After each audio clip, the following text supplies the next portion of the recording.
Hello, my name is Simone. I'm a Kaszazz consultant right here in Tasmania. And what I'd like to show you today is how to create this technique. Okay, it's actually a reverse embossed technique. It's kind of like a resist effect. And I've also created this little album, or this little frame rather, using the same technique. And I've just cut out the front of the piece of card and stuck it on the front here. So there's many things you can do with the folder. It's actually the Swinging Flowers embossing folder we're going to use for that technique. And we're going to create that using the Bellish Ezy Press. It's an A4 cutting and embossing machine. And what's great about it is that you can fit A4 cardstock and A4 dies in the machine. Okay, and the great little thing about this machine is it has a little compartment up the top that fits all your little dies in there, and also your handle. Okay, so this is good for when you want to transport the machine and you want to keep it nice and safe, and that goes on the side there quite easily. It also has this little lever at the front here, and that's so that it will stick to your table. Okay, so you just push that down and the sides just come out like that. Alright, and we have these easy to follow instructions along here, but after a very short while you won't need these instructions because it's very easy to use, and you'll get to know them quite well. Okay, now the pads that go with the machine are these ones here.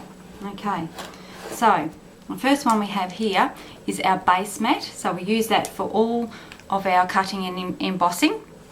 And then we have our embossing mat, and also our floppy mat here. This is for our single embossing plates. And then we have our cutting mat C for our stand paper cutting dies, and then cutting mat D for our thick paper cutting dies, and then this one right down here, X, and this is for all your other brand dies. Now, this is compatible with most leading dies, but there are some that don't fit, and that is the Tim Holtz, the Biggs and Sizzix original dies, which are far too big for this roller cutting machine, but it is compatible with most leading dies. Okay,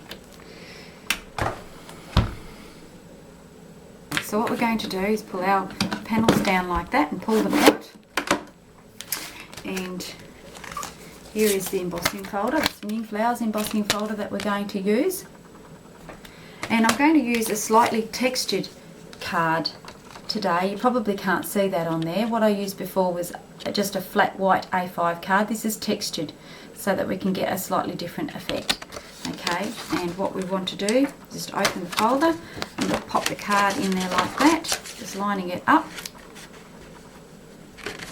nice and straight. Alright. Okay, and the mats that we want to use for this is base mat A.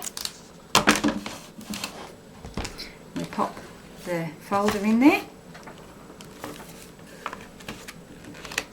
like so, and then just our base mat, our embossing B, okay, on top.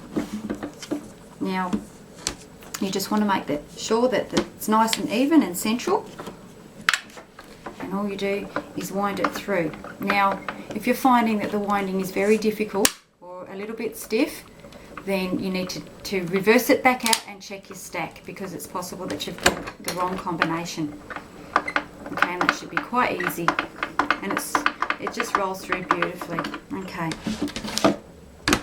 let's have a look at that. Okay, so this embosses and cuts at the same time. So you've got this little square piece that comes out of the front. Okay, and that's what that looks like. So you can see just inside you've got the raised image on the inside. Alright, and what I'm going to use is Shabby Shutters Distress ink, and these inks are really good for blending. And also you want to use an ink pad that has a really solid pad. If it's too soft, then it's going to sink into the grooves of your the markings there, and we don't want that. So all you do is ink pad directly onto the card and just go all over the card, as little or as much as you would like.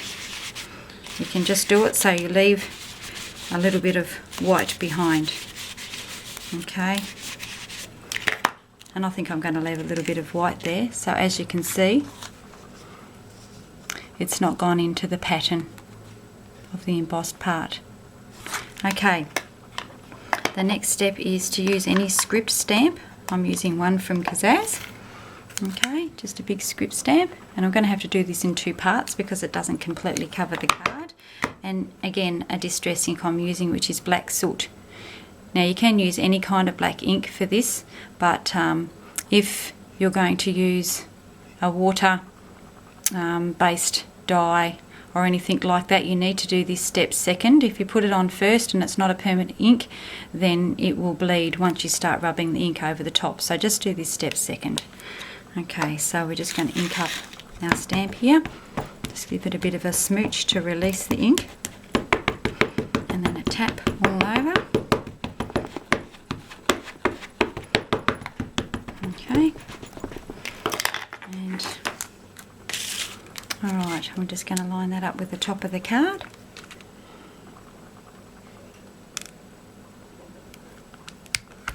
And press firmly down on the card, but not too hard, because we don't want to push so hard that the ink is going to go down into the grooves. Okay, and again, ink it up. I'm lining that up, just stamping the bottom.